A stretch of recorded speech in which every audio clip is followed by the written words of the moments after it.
नागपूर शहरात ऐतिहासिक वैभव असलेल्या शोभायात्रेची तयारी पूर्ण झाली आहे। नागपूरमध्ये मोठ्या प्रमाणात रामनवमी साजरी होते आणि रामनवमी निमित्त नागपुरातील पोद्दारेश्वर राम मंदिर पश्चिम नागपूर राम मंदिरातून निघतात।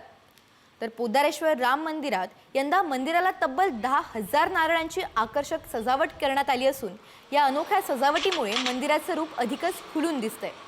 शोभायात्रेच्या स्वागतासाठी शहरभर स्वागत कमानी उभारण्यात आल्या असून भगव्या झेंड्यांनी शहराला राममय केले जाते। रामायण, महाभारत आणि धार्मिक तसंच ऐतिहासिक संदर्भ असलेल्या विषयांना घेऊन दोन्ही शोभायात्रेत 200च्या वर चित्ररथ सहभागी होणार आहेत। यंदाच्या शोभायात्रेत पहिल्यांदाच तृतीयपंथीयांचा देखावाही राहणार आहे। वर्ष शोभायात्रेचा एक लहानशी शोभायात्रा आज वटवृक्षाचं रूप घेतलेलं आहे आणि जवळपास 93 झाक्या या शोभायात्रेत आहे। शोभायात्रेची लांबी जवळपास 3.5 किलोमीटर आहे। म्हणजे शोभायात्रेचा पहिला भाग हा बडकस चौकाजवळ असेल तर शेवटचा भाग मेयो हॉस्पिटलमधून एंटर होतो। अशी एवढी मोठी शोभायात्रा झालेली आहे।